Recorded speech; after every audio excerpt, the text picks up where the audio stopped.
Hi, good morning! At ngayon gagawa tayo ng creamy carbonara. Ito ang aking mga ingredients. Meron tayong mushroom, tapos meron tayong garlic, onion, ham, at syempre meron tayong pasta ng pang-spaghetti, cheese, meron akong century tuna, flaxseed oil, at meron akong ibap. At meron tayong all-purpose cream. So, ang gagamitin kong pasta ay itong sauce na to ay pang 700 grams na pasta. Ngayon, nagpapakulo ako ng tubig para dito sa ating pasta. At yan, kulong-kulo na yung ating tubig. Nilagyan ko yan ng asin at saka konting oil. Ilalagay ko na ang ating pasta.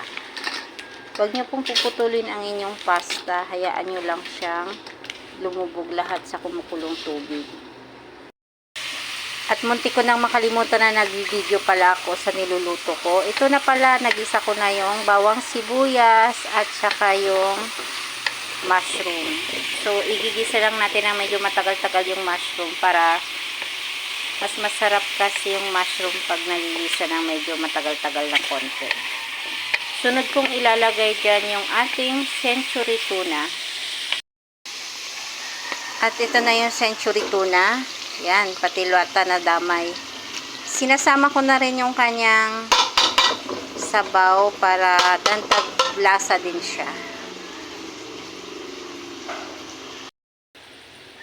At syempre, halo-halo natin siya ng konti. So, hihintayin natin na matuyo yung sabaw ng century tuna at ilalagay ko ng ating ham. At yan na yung sinasabi ko sa yung matuyo na ito. Time na para ilagay natin ang ham. Ganito talaga, mahirap maging cook at content creator. Ako na yung cameraman, ako pa nagluluto.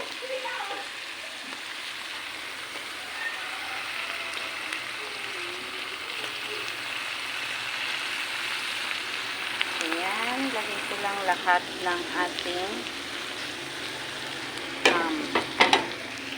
syempre, halo-halo.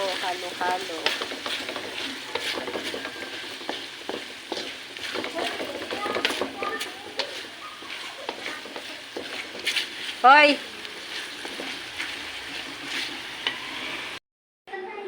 At yan, nilagay ko na pala ang ating gatas, 2 lata, at ang ating all-purpose cream. Medyo busy ako kasi dumating yung mga, may nagpapaserox, may nagbibili ng bulaklak, may nagpapajikas, kaya naputol ang ating pagluluto. Yan, hintayin na lang natin siyang kumulo ng konti, wag kulong-kulo. Saka natin ilalagay yung ating pasta. Lalagyan na rin siya ng cheese para mas malinamnam. Nilagyan ko na rin pala yan ng 2 kutsarang asukal at saka seasoning, konti lang. At luto na ang ating creamy carbonara.